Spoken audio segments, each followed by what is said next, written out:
को और पूरे झारखंड को जिस सांस्कृतिक उत्सव का हमेशा से इंतजार रहता है वो है बांग्ला सांस्कृतिक मेला। ये मेला केवल बांग्ला संस्कृति को प्रदर्शित नहीं करता है, झारखंड के साथ में बंगाल का जो मेल है, चाहे वो खान पान में हो, पहनावे में हो, त्योहार पर्व के माध्यम से हो, एक दूसरे का पूरक है। और शुरू से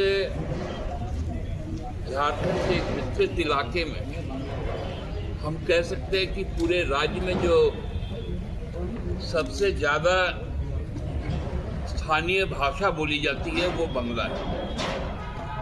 वो आप संथाल परगना के पाकुर साहेबगंज से शुरू करेंगे और एकदम कोलार के अंतिम छोर बहरागोड़ा तक जाएंगे, तो ये संपूर्ण इलाका बांग्ला भाषा एक सामान्य भाषा के तौर पर उसका प्रयोग होता है। चाहे वो बंगाली समुदाय से जुड़े लोग हों, चाहे वो हमारे जो यहाँ के जो मूलवासी हैं, जो विभिन्न जातियों के जो आदिवासी हैं, चाहे वो मुंडा हो, चाहे वो हो, चाहे संथाल हो, भूमिज हो, इन सब की भाषा भी जो बोलचाल की भाषा है वो बांग्ला ही है। और इसलिए ये संपूर्ण एक हम कह सकते हैं कि सम्मिश्रण है भी ये बांग्ला सांस्कृतिक। इस बार भी हम लोग इस मेला का आयोजन आप जिस स्थल पे हैं उस स्थल पे कर रहे हैं, भगवान बिरसा मुंडा स्मृति उद्यान, जिसका नामांकन हम लोग किए। जो परिसर है वो वर्ण परिचय, क्योंकि वर्ण परिचय का रचयिता विद्यासागर जी का जीवन का, उनके कार्यकाल के, उनके काम का संपूर्ण हिस्सा झारखंड के ही जो जामताड़ा जिला है उसके कर्माटाण में। आज उस स्टेशन का नाम भी विद्यासागर स्टेशन। नेताजी सुभाष चंद्र बोस भी जब देश के आज़ादी के लिए उन्होंने जो रामगढ़ में 1939 में जो उन्होंने समझौता वीर सम्मेलन किया था, वो भी हमारे रामगढ़ में। आज़ाद हिंद फौज का भी गठन यहीं से हुआ। और नेताजी का अंतर्ध्यान जो जब वो विदेश गए देश के स्वतंत्रता संग्राम को आगे बढ़ाने के लिए, वो गोमो स्टेशन से हुआ। इसलिए गोमो स्टेशन का भी नाम आपको नेताजी सुभाष चंद्र बोस जंक्शन है। ये एक लंबा इतिहास रहा है। उसीलिए यह मेला अपने आप में कुछ विशिष्ट पहचान के साथ हमेशा खड़ा रहता है। इस बार भी 9, 10, 11 मई हम लोग इस मेला का यहाँ आयोजन कर रहे हैं। मेला का शुरुआत प्राचीनतम जो हमारा पूजा स्थल है यहाँ पर दुर्गा बाड़ी, इसका इतिहास लगभग 175 साल का, वहाँ से यह प्रभात फेरी शुरू होगा। और प्रभात फेरी के साथ साथ जब हम लोग यहाँ पर आएंगे, विवेकानंद पथ परिक्रमा करते हुए, जिसको हम लोग HB रोड कहते हैं, वो विवेकानंद पथ होते हुए हम लोग यहाँ पर सम्मिलित होंगे। और उसके बाद यहाँ ध्वजारोहण होगा। हमारा एक थीम सॉन्ग है, उसकी प्रस्तुति होगी। साथ में उलूद ध्वनि और शंख ध्वनि, जो किसी भी उत्सव का सूचना का जो शंख बजाकर होता है, उसका एक प्रतियोगिता होगा। और तत्पश्चात हम लोग शाम की तरफ बढ़ेंगे। माननीय मुख्यमंत्री जी ने अपनी स्वीकृति प्रदान की है कि वो मेला का उद्घाटन यहाँ पर करेंगे और उसके बाद बहुत प्रतिष्ठित संस्था डांसर्स गिल्ड का प्रस्तुति होगा और मोहुल बैंड का भी सांस्कृतिक प्रस्तुति होगा। दूसरे दिन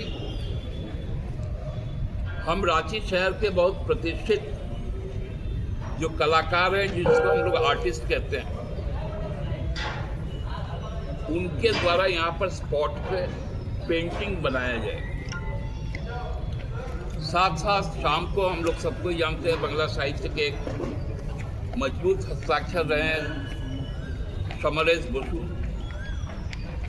उनका भी शतवार्षिकी चल रहा है।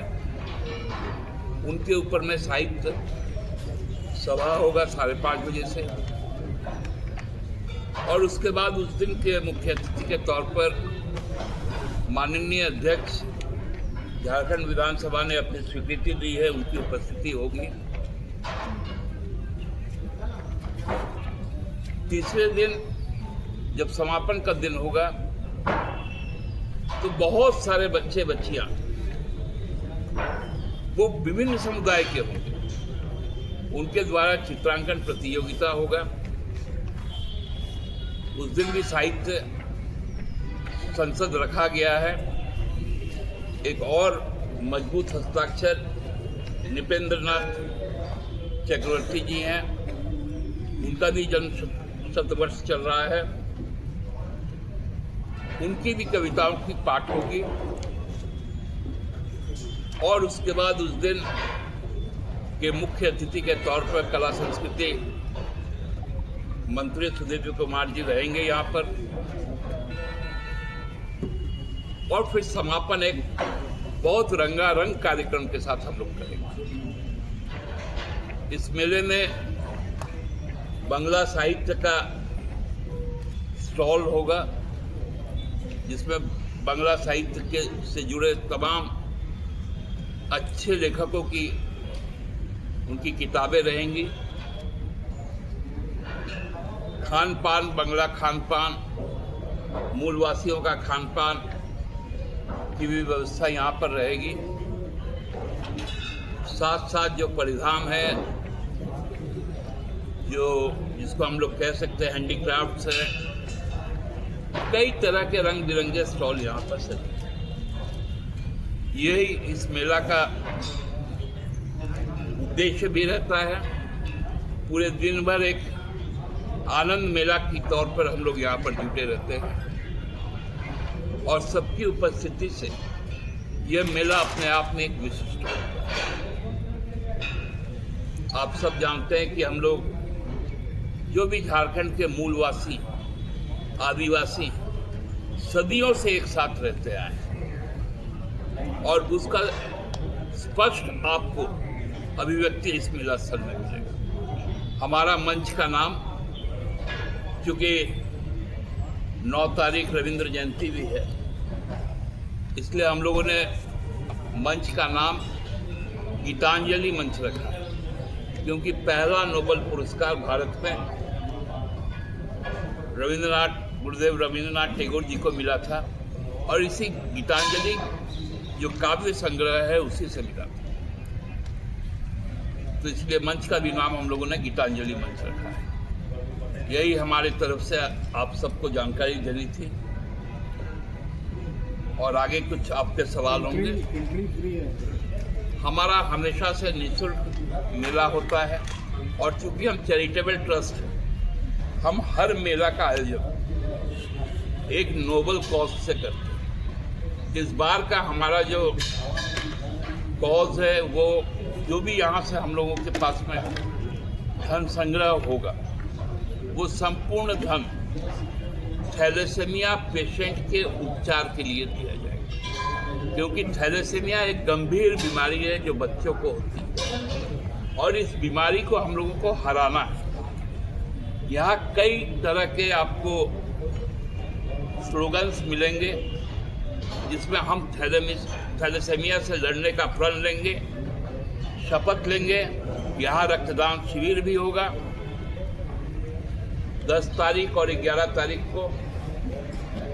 साथ साथ हमारा जो ये परिसर होगा उसमें लगभग 150 मनीषी जो बांग्ला साहित्य के साथ जुड़े रहे हैं उनका भी चित्र प्रदर्शनी हम लोग यहाँ पर लगाएंगे।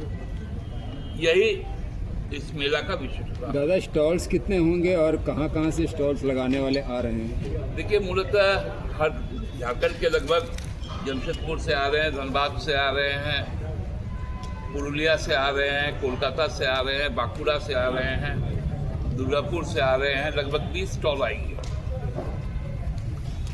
और रांची के भी स्टॉल हैं।